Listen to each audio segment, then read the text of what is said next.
Well, welcome back to another Dynodaze video. As you can see, a beautiful Champ White FN2.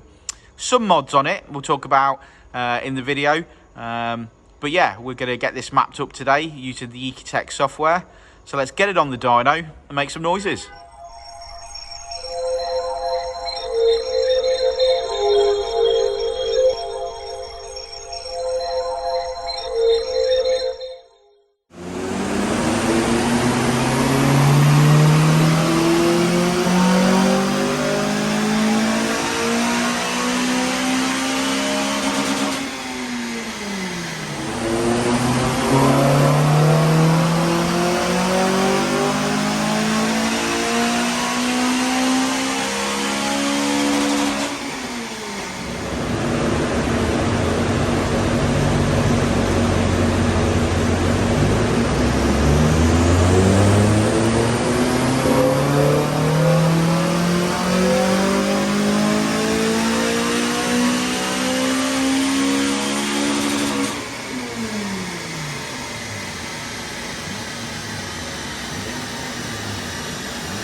Championship white FN2 with both its headlights in, Rich.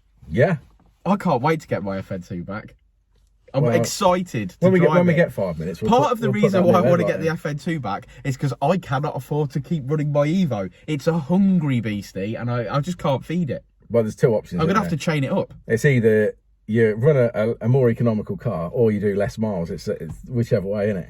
It's the thing with the Evo is, it's like when you were a kid and your dad gave you a couple of quid to go down the arcade and you put your first quid in, you'd have a laugh, you put your second quid in, you'd have a laugh, you put your third quid in, you run out of money, but you still want to keep playing.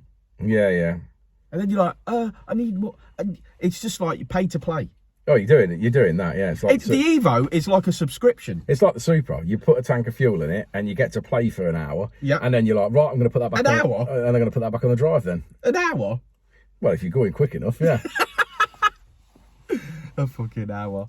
Honestly, it's like a subscription service. You've bought an Evo, but if you want to continue to use it, it's £80 a week. The worst, when I was using the Supra, like I was sort of dailying it almost, I think the fastest I ever did a tank was 98 miles. Wow. Now, bearing in mind, at the time, it was costing... We worked it out. It was £1 a mile, wasn't it? Yeah, it was about £1 a mile at the time. Yeah, it was about £1 a mile. But it's still got a big tank on that car. I'm sure it's I can't remember if it's a 60 or a 70 litre tank, so it's a big tank as well. Yeah. So even at the time, it was costing 100 quid to fill it. Yeah, I just can't wait to get back in the FN2 because with the FN2, if you've got a full tank of fuel, you will get anywhere in the country. Yeah, the thing is the weird thing, well, also, the best I ever had out of the Supra was 258 miles. I went to Castle Combe and back on one tank. I remember that day. So it did, but admittedly, the light was on as I'm coming back. That was the day that I swore I would never put a bucket seat in a car again. Oh, Did you remember that accident on the way in and we queued for ages and ages and ages? And you said literally your bumhole was bleeding. Yeah, from sitting on I hard had seat. an anal bleed by the time I'd got 3 hours home. Yeah. Maybe even more. I was in like, an uncomfortable bucket seat. Never again. Put the stop talking to me, put the stock interior back in it. Yeah. I hated it, didn't I? Yeah, I do remember that. Yeah, but the Evo's like a subscription. That's all it's like a subscription service. Whereas with the FN2, I've got a white one just like this car. You can put your money in it, you can put your fuel in it, and you can either go out for a blast or whatever. You will always have fuel. It's a good all-rounder, isn't it? You will always have fuel.